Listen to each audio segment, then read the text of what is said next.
Halo semua, perkenalkan nama saya Rahaji Ahyani, saya dari Rombel E NIM 1401421172. Kali ini saya akan menjelaskan mengenai sistem pencernaan dan gizi. Sistem pencernaan adalah proses mengubah makanan dari ukuran yang besar menjadi lebih kecil dan halus, serta mengubah molekul yang kompleks menjadi molekul yang lebih sederhana dengan enzim dan organ-organ pencernaan. Manfaat sistem pencernaan yang pertama ada ingesti, adalah proses masuknya makanan ke dalam mulut. Lalu yang kedua, pemotongan dan penggilingan makanan dilakukan secara mekanik oleh gigi. Makanan kemudian bercampur dengan saliva sebelum ditelan. Nah, yang ketiga ada peristatis, adalah gelombang kontraksi otot polos involunter yang menggerakkan makanan tertelan melalui sistem pencernaan. Kemudian yang keempat ada digesti, adalah hidrolisis kimia atau penguraian molekul besar menjadi molekul kecil sehingga absorpsi dapat berlangsung. Nah, yang kelima ada absorpsi. Absorpsi adalah penggerakan produk akhir pencernaan dari lumen saluran pencernaan ke dalam sirkulasi darah dan limfatik sehingga dapat digunakan oleh tubuh. Nah, yang terakhir ada egesti atau defekasi, adalah proses eliminasi atau pengeluaran zat-zat sisa yang tidak tercerna, juga bakteri, dalam bentuk fasis di saluran pencernaan. Sistem pencernaan pada manusia yang pertama ada mulut.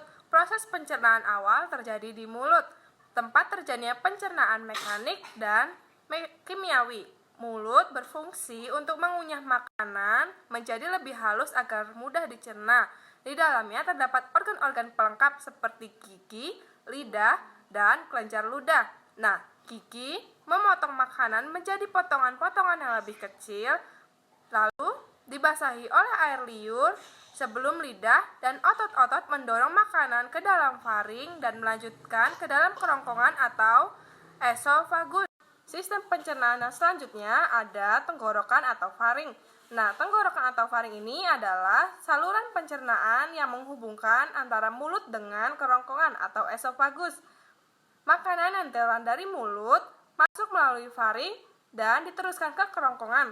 Pada dinding kerongkongan terjadi gerakan peristaltik dan yaitu gerakan meremas-remas yang mendorong makanan menuju lambung. Sistem pencernaan pada manusia yang ketiga ada lambung. Di lambung terjadi pencernaan kimiawi, di mana makanan dicerna oleh enzim dan getah lambung yang dihasilkan oleh sel kelenjar dinding lambung. Getah lambung terdiri dari yang pertama ada pepsin, adalah enzim yang berfungsi untuk memecah protein menjadi proton. Yang kedua ada asam klorida atau HCl, asam yang berfungsi untuk membunuh kuman dan bakteri pada makanan dan mengaktifkan pepsinogen menjadi pepsin. Fungsi lambung yang pertama untuk mencerna protein, yang kedua menyimpan makanan selama 2-5 jam, lalu mematikan mikroorganisme bahaya yang ada di lambung karena ada asam lambung. Kemudian yang keempat ada usus halus. Usus halus adalah saluran kecil selebar 2,5 cm dengan panjang sekitar 10 cm. Usus halus terdiri dari 3 bagian. Yang pertama duodenum atau usus 12 jari, jejunum atau usus kosong, dan yang terakhir ada usus ileum atau usus penyerapan. Duodenum atau usus 12 jari ini berfungsi sebagai tempat pencernaan sistem makanan secara kimiawi. Caranya yaitu makanan dari lambung yang masuk ke usus halus akan dinetralkan terlebih dahulu oleh senyawa bikarbonat dari pankreas, lalu lanjut dicerna menggunakan enzim amilase, lipase, dan tripsin dari pankreas, dan enzim maltase yang dihasilkan oleh usus halus itu sendiri. Organ sistem pencernaan yang selanjutnya ada usus besar. Usus besar adalah organ pencernaan yang terhubung dengan usus halus.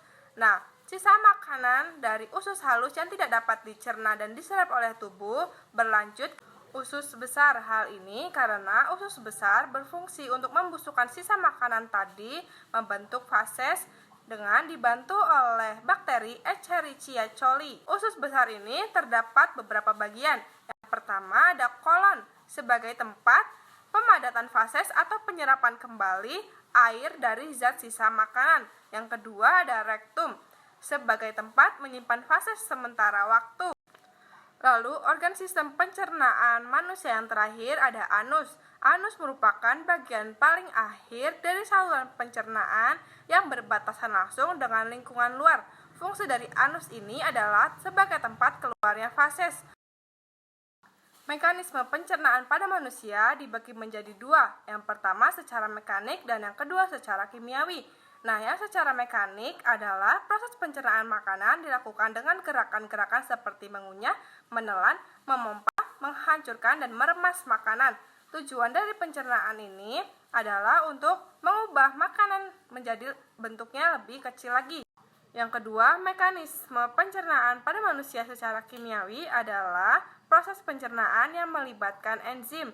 Nah, proses pencernaan secara kimiawi ini bertujuan untuk mengubah partikel makanan yang kecil-kecil jadi bentuk yang siap diserap oleh tubuh.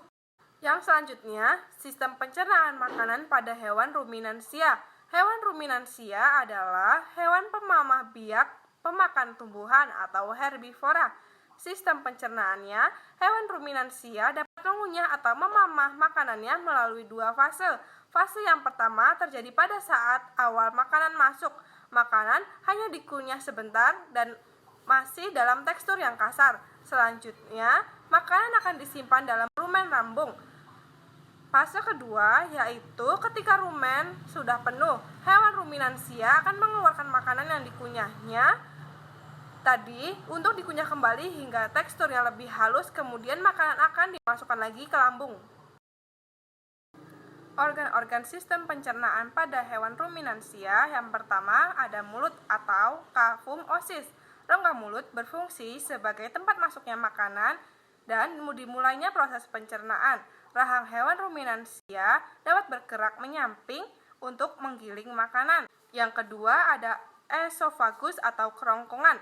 Esofagus berfungsi sebagai jalur penghubung antara rongga mulut dengan lambung.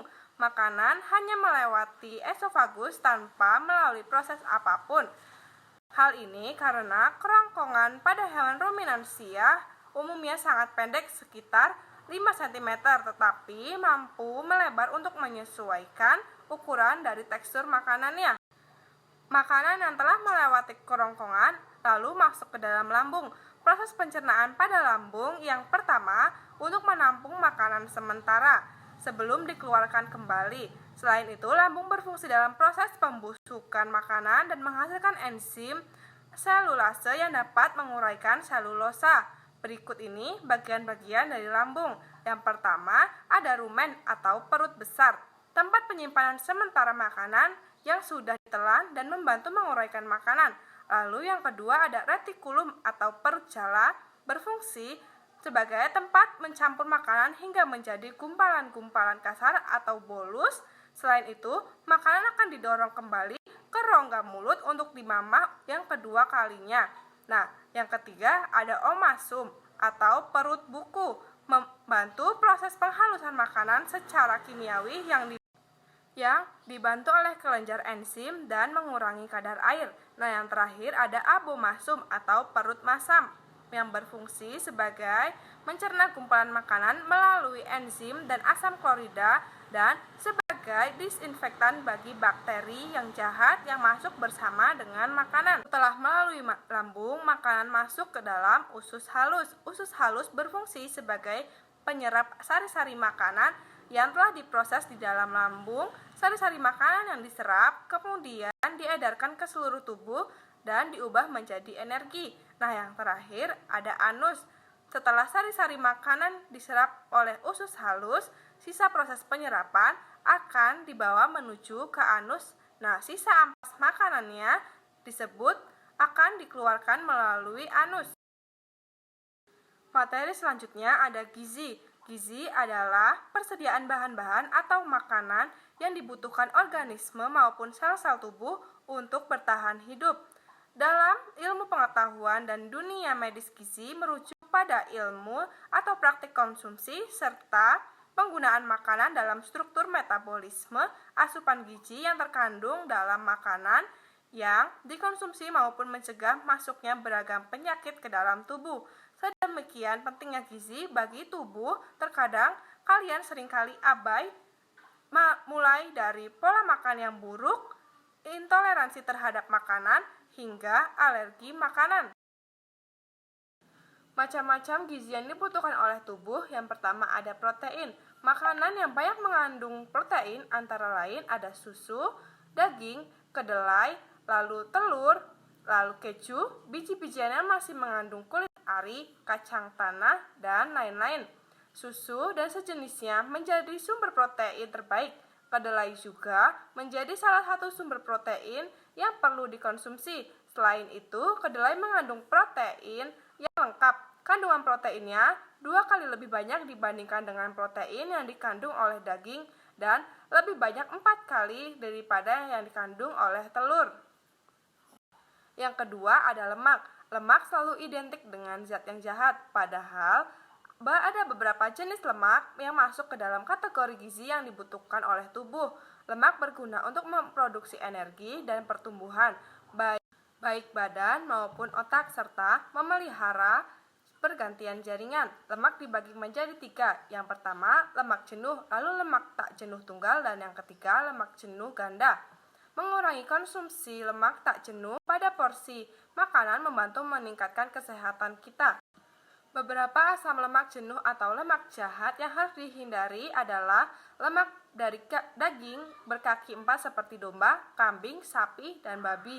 Selain itu, lemak trans seperti margarin, biskuit, dan krim juga termasuk dalam lemak jahat. Sementara itu, lemak yang sebaiknya kita peroleh yakni minyak dari biji bunga merah, minyak dari biji bunga matahari, minyak jagung, minyak kacang kedelai, dan minyak kacang tanah. Yang ketiga ada karbohidrat. Gizi yang dibutuhkan oleh tubuh membutuhkan 2 karbohidrat, yaitu karbohidrat simpleks dan kompleks. Karbohidrat simpleks adalah karbohidrat yang cukup mudah diserap oleh tubuh dan bila glukosa terbentuk tidak segera digunakan, akan disimpan oleh tubuh dan menjadi lemak. Sementara karbohidrat kompleks adalah karbohidrat yang diserap secara perlahan dan meningkatkan kadar glukosa di tubuh secara perlahan. Dianjurkan untuk lebih banyak mengonsumsi karbohidrat kompleks dibandingkan karbohidrat simpleks. Nah, contoh dari karbohidrat kompleks ini dibagi menjadi 2. Yang pertama ada serat dan pati. Nah, serat ini terdiri dari biji-bijian, beras merah, buah, dan gandum. Yang selanjutnya ada macam-macam vitamin. Yang pertama ada vitamin A. Vitamin A memiliki beberapa kegunaan, antara lain membuat mata dapat melihat dalam kondisi redup, lalu memelihara lapisan organ dan bagian tubuh tertentu, serta memperkuat sistem kekebalan tubuh. Makanan sumber vitamin A biasanya identik dengan wortel, padahal ada juga makanan lainnya seperti udang, telur, dan ikan. Beberapa produk seperti mentega, keju, dan susu kadang-kadang juga diperkaya oleh vitamin A. Lalu yang kedua ada vitamin D atau yang disebut juga sebagai kalsiferol. Fungsi dari vitamin D yaitu untuk mempertahankan jumlah fosfor dan kalsium darah guna menjaga kesehatan tulang dan gigi. Kekurangan vitamin D bisa menyebabkan penyakit rakitis pada anak-anak dan osteomalacia pada orang dewasa. Nah, kita bisa menemukan vitamin D ini di dalam ikan berlemak seperti salmon, tuna, dan tenggiri, serta daging merah, lalu hati, dan yang terakhir ada makanan yang diperkaya dengan vitamin ini. Lalu yang ketiga ada vitamin E atau alfa-tokoferol. Sebagai antioksidan, fungsi vitamin E yaitu melindungi sel-sel tubuh dari kerusakan akibat radikal bebas. Vitamin ini juga memperkuat sistem kekebalan tubuh. Makanan yang kaya dengan vitamin E ini diantaranya ada minyak nabati, margarin, bulur biji utuh, dan mata gandum. Beberapa jenis sayuran berdaun hijau, kacang-kacangan, serta biji-bijian seperti kuaci yang mengandung vitamin ini. Yang selanjutnya ada vitamin K. Tubuh membutuhkan vitamin K untuk mengaktifkan protein dan kalsium dalam proses pembekuan darah. Beberapa penelitian lain membuktikan bahwa vitamin K juga berfungsi untuk menjaga kesehatan tulang dan mencegah patah pinggul. Makanan yang banyak mengandung vitamin K antara lain seperti sayuran hijau, brokoli, kangkung, dan bayam. Tak hanya itu, kita juga dapat menemukan asupan vitamin K dari minyak nabati dan biji-bijian seperti gandum, barley, dan sorghum. Yang kelima, ada mineral. Fungsi dari mineral adalah sebagai pengatur proses metabolisme tubuh. Jenis-jenis dari mineral yang pertama ada fosfor, kalsium, fluor, yodium, zat besi, dan mineral tembaga.